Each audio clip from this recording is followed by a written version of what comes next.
How's it, guys? So we're back in my garage, and today we are fitting a slipper clutch kit on a Ducati 748. So currently I'm busy putting gasket seal on, and as you can see, I'm just spreading it out. Probably show you now, pushing the engine back. Just make sure to get your sealer spread out evenly and don't put too much on.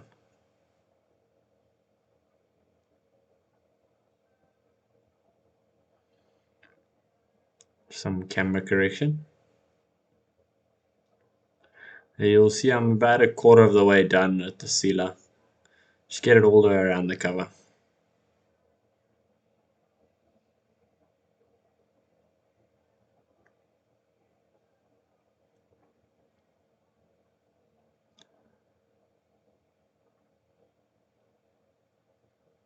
And you can see I'm just spreading it out nicely. It's a bit of a slow process, but what can we do?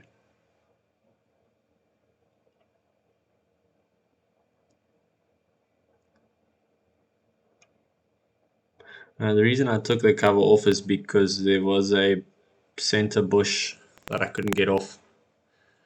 I see with the new clutch we had to replace the center bush, so I just had to take the cover off to remove it. It wasn't really that the cover was stopping me from removing it, it was just slightly in the way. And normally they just come out quite easy. This one was a bit tight.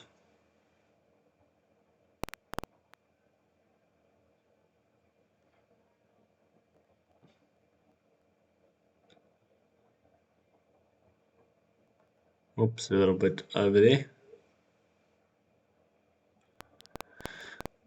Okay, I got my trusty rag to clean up after it myself. You can actually see where I missed. Cleaned it quite quick. I'm just checking, spreading it where I've missed.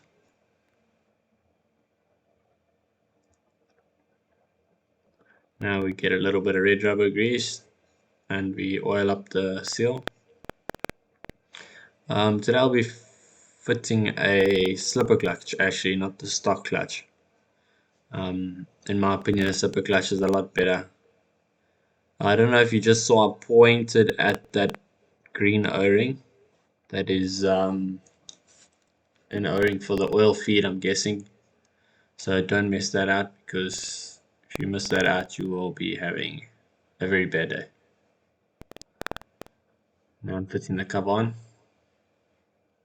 Take your time to line up the dowels. Make sure everything is center. Don't fold a seal, especially that big center one. Then we take our rubber mallet. We give it a little tap. Emphasis on the rubber mallet. And come here with the steel one. Yeah, the clutch we're fitting is a K-bar clutch. As I said, the reason we went for it is because we wanted to go to a slipper clutch. These Ducatis are notorious for having rear wheel hop when you go down through the gears. So the slipper clutch gets rid of that completely, makes the bike way more rideable, way more enjoyable, especially on the street. I mean also on track, but probably better for the track, but yeah, all around a way better motorbike, just with the slipper clutch. You see now I'm busy putting my bolts in. They take a 5mm Allen key.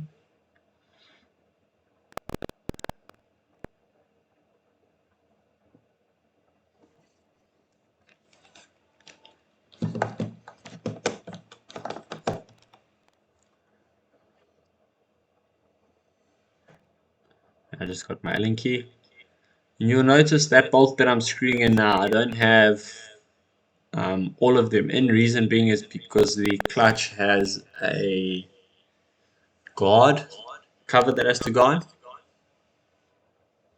and I didn't want to go put all the bolts in and then have to remove them all when I put the cover back on. So I've only just put one on to pull the cover down nicely, and then once my cover goes on after my clutch is in, I'll pull that one out and I'll put all of them in. Probably make a video of that a little later on.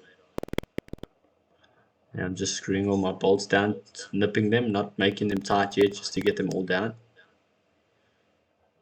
Just checking if my cover's down, that's all my peanuts in the way.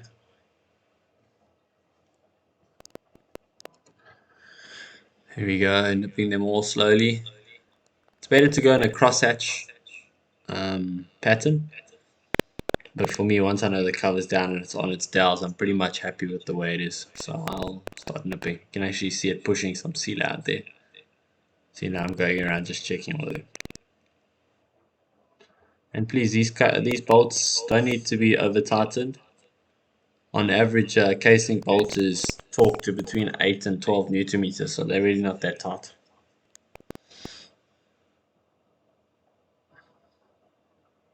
Now I'm probably grabbing my center bush. Yep.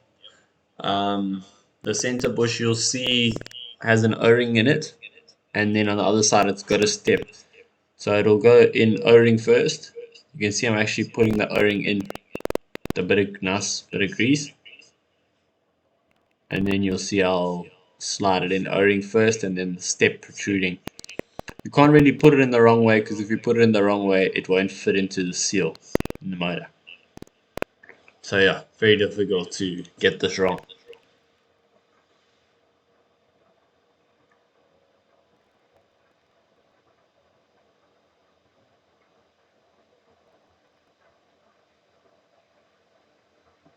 Just greasing it up nicely. On both sides you need to grease it on the outside and on the inside, because it slides onto the shaft and into the seal. Here we go, you can see the step facing the outside. You can clearly see it's slightly bigger than the seal, so there's no way it'll go the other way. Okay, just cleaning off the excess grease. Now you don't want to get too carried away with grease and stuff like that, especially on a dry clutch. You don't want that grease to start flying everywhere, so be and this is a spring washer. You can actually see that the high side's on the inside, which faces the spacer. But yeah, as I said, don't put too much grease on it. You don't want the grease flying everywhere, getting onto your dry clutch plates. It'll literally make your clutch start slipping just because you use too much grease. So use it sparingly.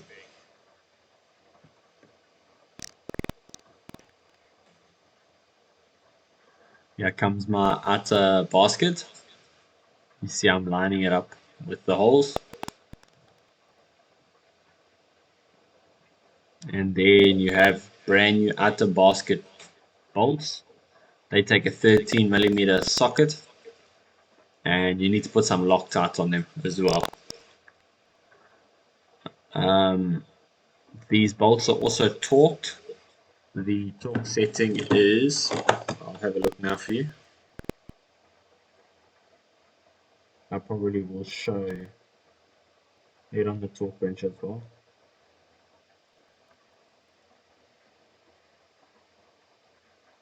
The torque setting is 32 Newton meters on these bolts. I'm probably busy Loctiting them at the moment. Now I come with one just to show you guys. A bit too much Loctite there, but I'll get rid of that with another bolt. Okay, here we go.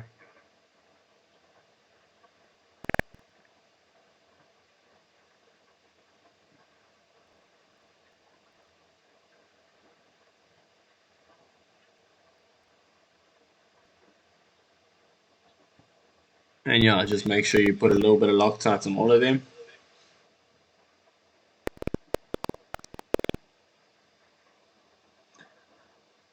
See me shaking the Loctite bottle. Clearly I'm running out.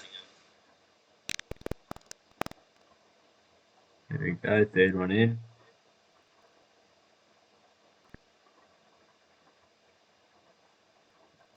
I think it takes 8.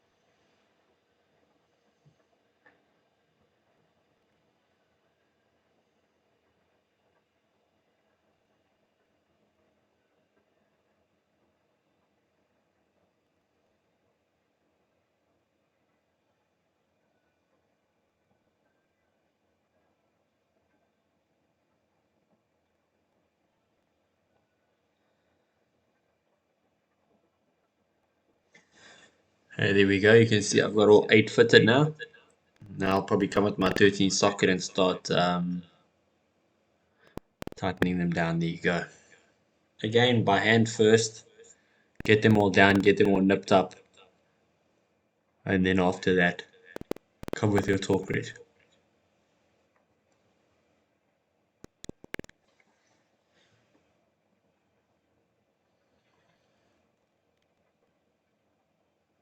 I think they might be a bit tight for me to do it by hand, so I had to just use the ratchet to get them to turn.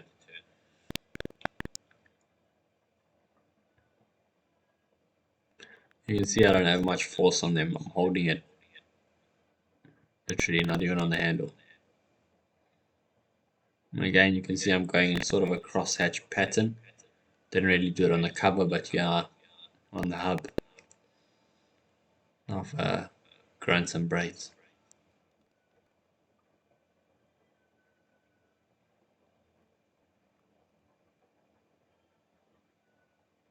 Must have seen a bit of dirt there somewhere.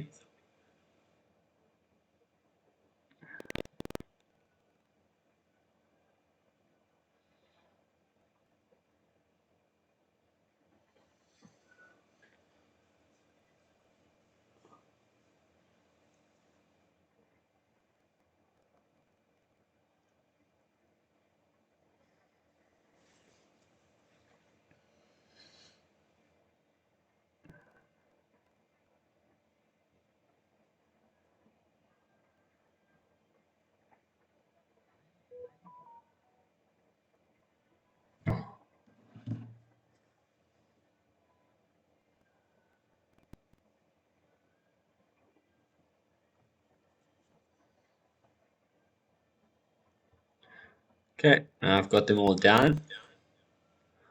Might come back and nip them up, or I'm going to come straight to the torque wrench. We'll see shortly.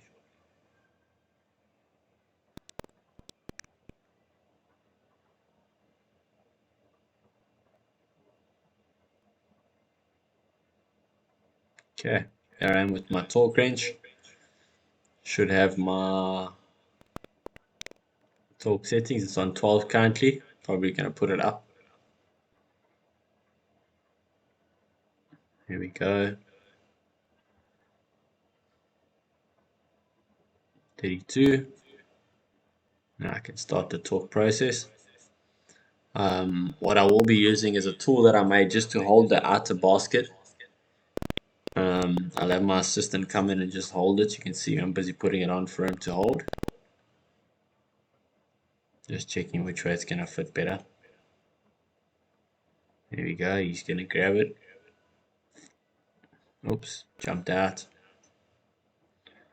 The tool isn't ideal, but it was cheaper for us to make the tool out of an old clutch plate than what it was to go and buy one. And I mean, if you're patient enough, it does the job. You can see I'm torquing the first one. Second. Third. Make sure it doesn't slip out.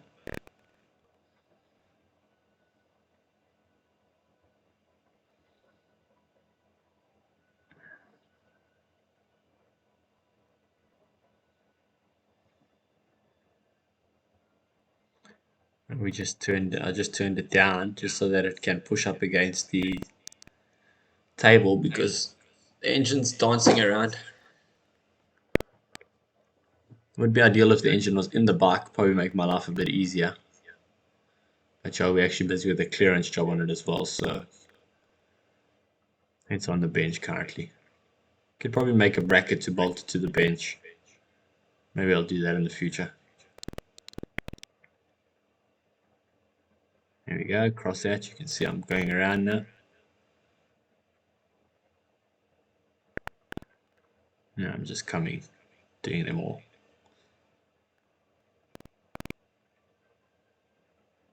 There we go, I jumped again.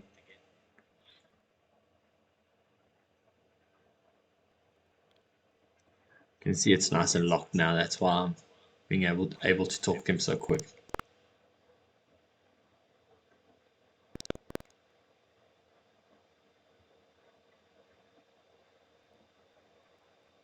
Oops, motor turned a little. As long as my torque wrench reads right, I'm happy.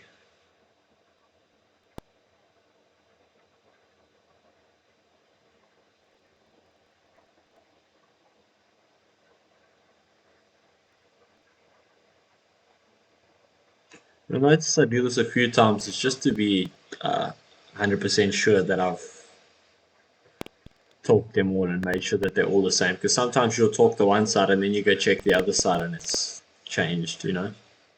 Here we go, tool out, job done.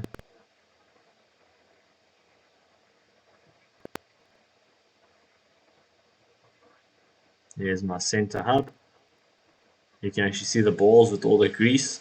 Those balls actually roll up and down those little tracks, and that's what makes this clutch slip on the downshift. There you can see me testing it. Now I'll install it. It actually goes on nice and easy.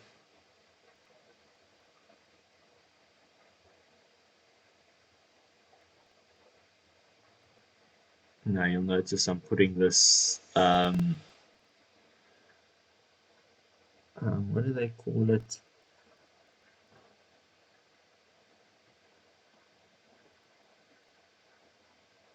I don't know exactly what the name is of it, but it's a spring, and this actually holds the slipper clutch down. So in other words, as soon as you downshift, it'll force the spring, and then the clutch will start to slip.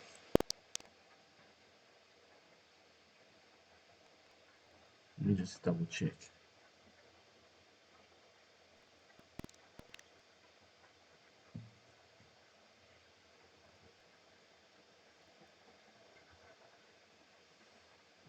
Now I'll be coming with the center nut.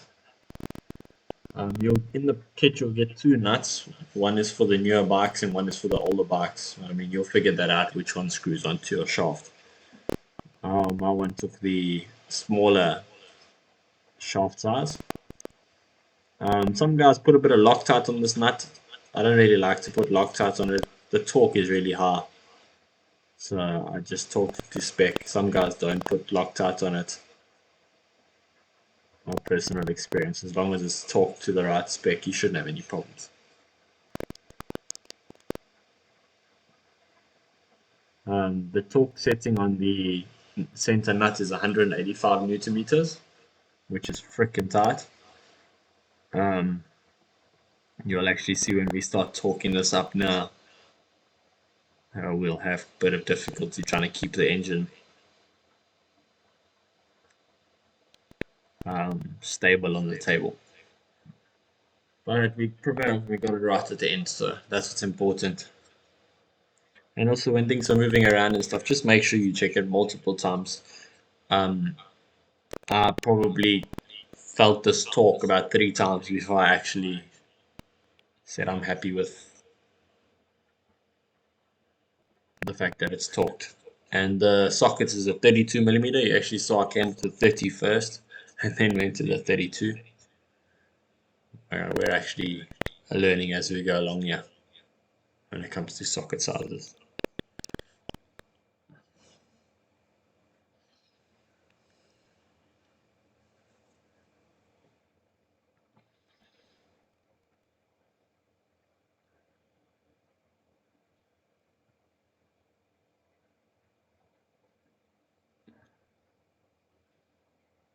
Good to just check everything's free every now and again, make sure nothing's tightened up. Here's my next tool to hold my inner hub. I just took some old steel plates and welded them all together. Now I'll start by nipping it up. So we actually ran into a problem here because my tool decided to start bending. But you will see what we do to deal with that issue. You can actually see it's locked up against the table again. And I mean, when you're doing nearly 200 newton meters of torque, it's not a joke. You can actually see my tool starting to bend.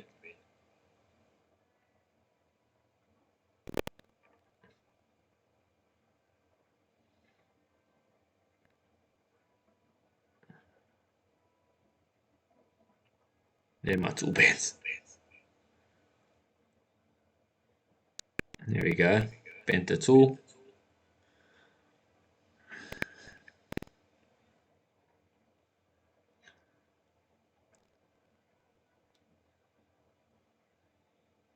Now you can see I'm thinking.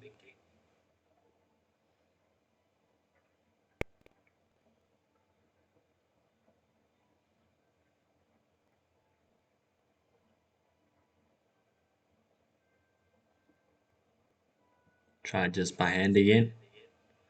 Tool bend some more. Now I realize that my tool is not doing the job.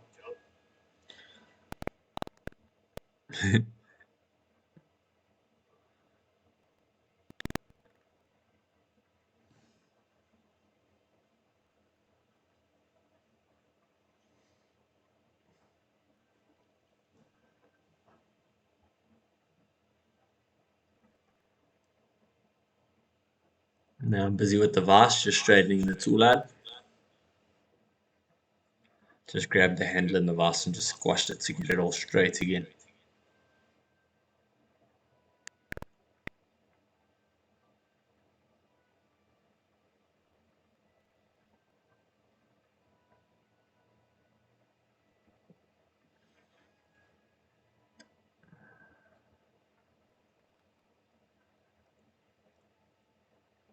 There we go, it's all straight again. Now you'll see I lined it up with that bolt hole in the clutch cover. And you can see me pointing out the fact that I want to drill a hole there. So I'll come with my Koki and just mark. I had a look at some of the tools that the guys order from overseas, and they bolt up into the cover and then hook onto each hub. So I thought, well, let me just make my tool do the same thing and we should be over away.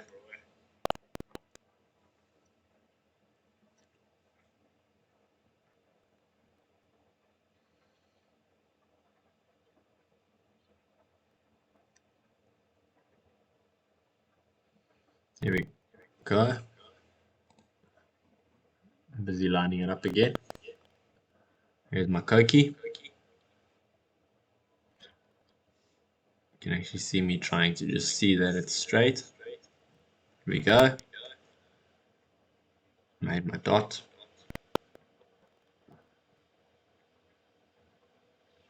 Now I've gone to the other table just to drill it. Try not drill things around your engine because you don't want your filings from your drilling getting inside your motor. So yeah, I'm on another workbench drilling.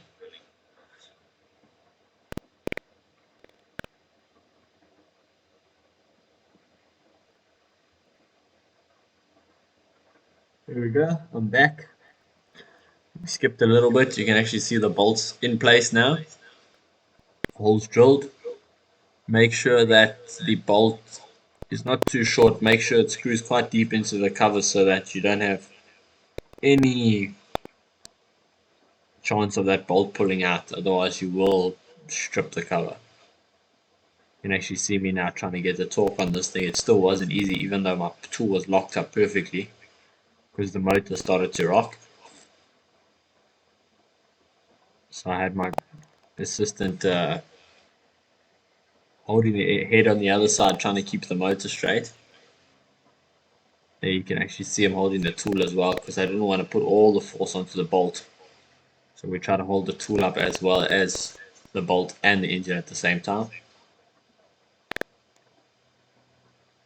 Somewhere around here I got one click, but I wasn't happy, so I kept trying until I got another 2 or 3 clicks, and then I was happy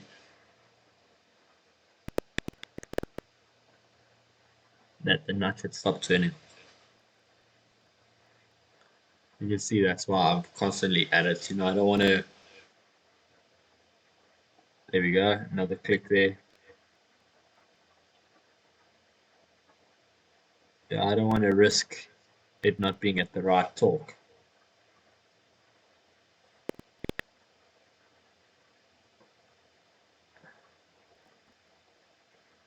And all our issues here are just because the motor's on the table and not in the bike or mounted to the table. Note that it is a wooden table with a rubber mat over the top, so the motor is protected. Okay, I'm happy. Got the torque wrench to click a few times. And I'll remove my bolt. Bolt's coming out easy, which is a good sign, which means my thread never got hurt at all. Now remove my tool, put that in the cupboard for next time. Now you'll see me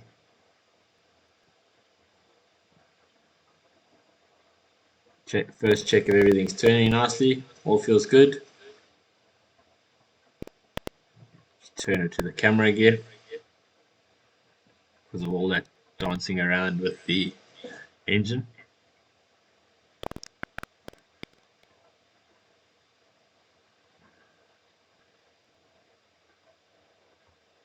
Now I'm going to slide my clutch slave cylinder shaft in place. This is what pushes your clutch open for when you want to stop at the robot.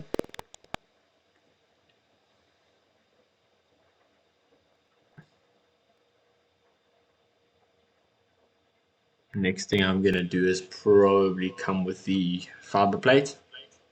There we go, first one. You always start with fiber. And then what I noticed when I took the steel plates out of the packet, they were oiled up just so they don't rust. Make sure that you clean all the oil off them nicely. You don't want them saturating your fiber plates, because then you will have a slipping problem with your clutch. So get them nice and clean and dry. You'll actually see me take a rag now, a nice clean rag, and start wiping them down. There, I'm starting to pull them out of the box. There, I've got the one in my hand. The first plate that's going to go in is a convex. It's called a convex plate. The steel plate, it'll actually have engravings on it. I think it's a letter B. And you'll see me show it in the video, and then I'll insert it.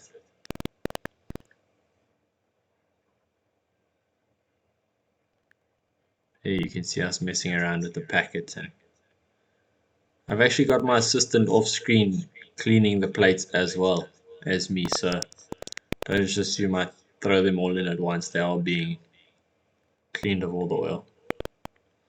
Here you go, I've got my rag. Here you can see me busy wiping it dry. This is my convex plate. And you'll see I look for the letter on it. Slide it in.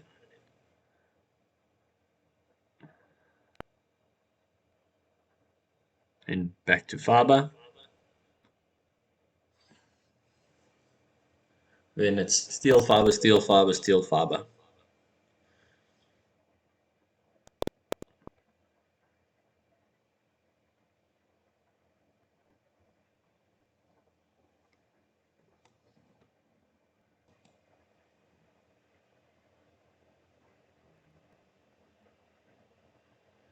Then, hmm, are we still recording? Yes, we are.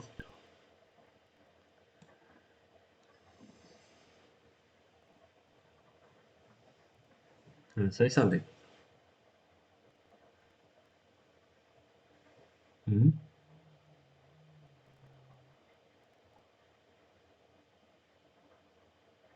Oops, wrong plate. Here we go, steel.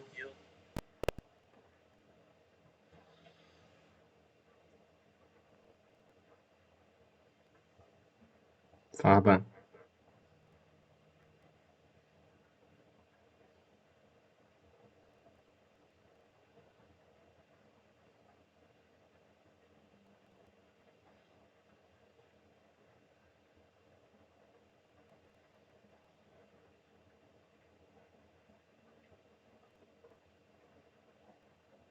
Just giving you guys a sneak peek.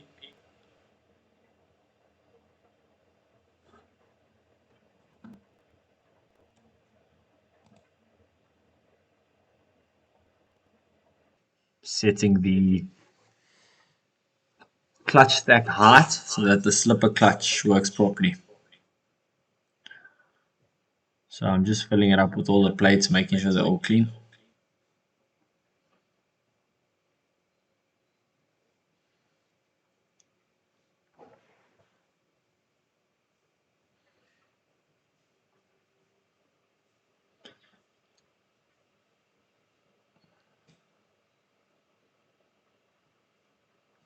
Now you'll see I will stack and then take the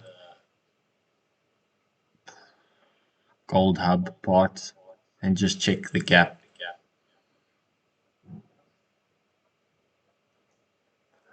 So now I'm busy figuring out, well, probably checking my specs. It needs to be between 6 and 7 millimeters. So of course you need the springs in place before you measure. But what I decided to do was just put it in place and get a measurement. Of course it's going to squash the pack slightly, but you can see me messing around. Now I'll check again. And when you measure between the gold, what do we even call that hub, and the center hub. There you can see my measurement 6.97, which is good because we need between 6 and 7 millimeters. 6.91 or something, I didn't see that. A job between 6 and 7. Now I'll get my springs out. Pretty chrome springs.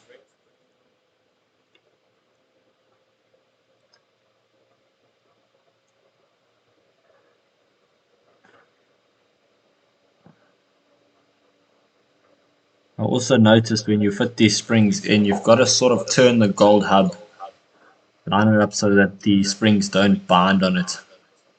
Get it centered. It'll probably center itself eventually, but the while assembling it, make sure it's nice and straight. So it does have a bit of float. And then of course when you put these bolts in, put a bit of copper slip on them. You gotta force the spring down just to get the bolt to take. And then you'll see that I'm not tightening that one all the way down, going across to the other side, putting the other one in, just to get it evenly spread out while I pull it down.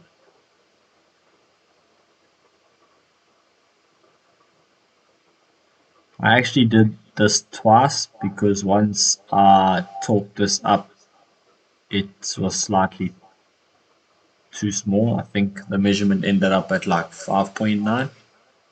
So I mean it's pretty close to 6 millimeters, but they want it between 6 and 7. So that's what we aim for.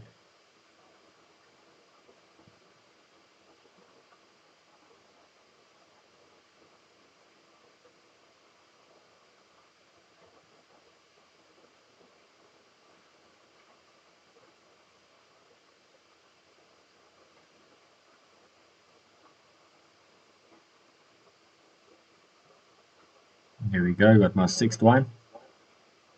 Now I'll start crossing over and tightening them all down.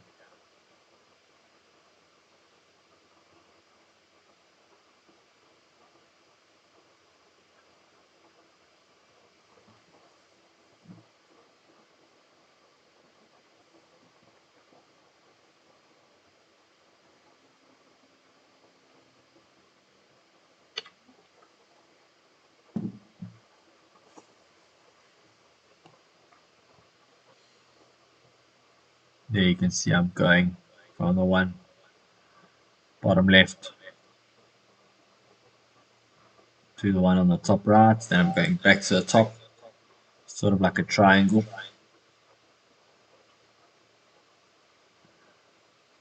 You can see it's not taking much force to get them to go down. And once I get them bottom, then I'll just leave them nipped, not very tight, because I'm going to come and talk. You can see that come and talk afterwards.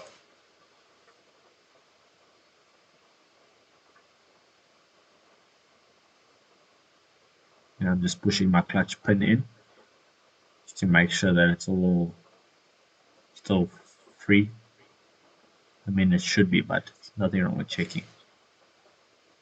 And checking the camera.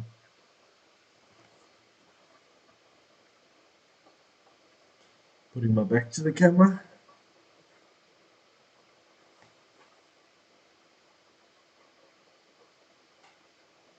Get a bit of arm pump turning so much.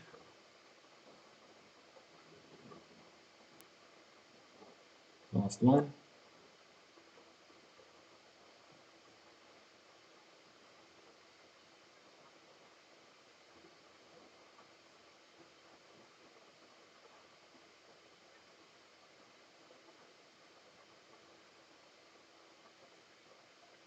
There we go, almost there.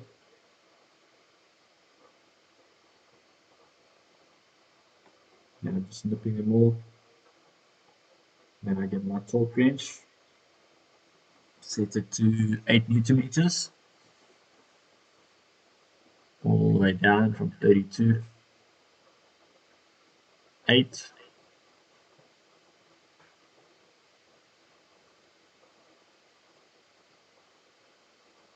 Don't know what I'm doing here. Maybe scratching my ass or something.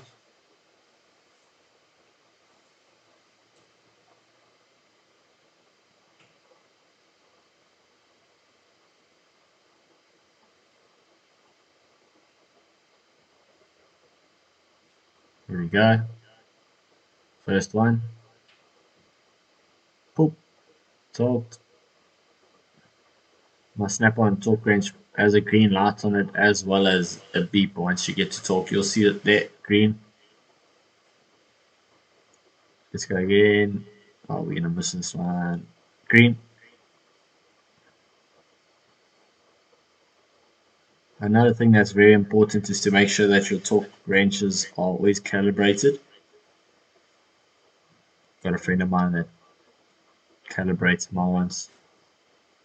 I probably due for a calibration again.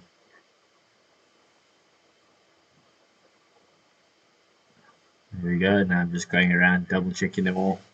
You can see I'm not pulling as hard because I already told. Check there, green, orange, green, orange, green. You might think it. There we go. All done.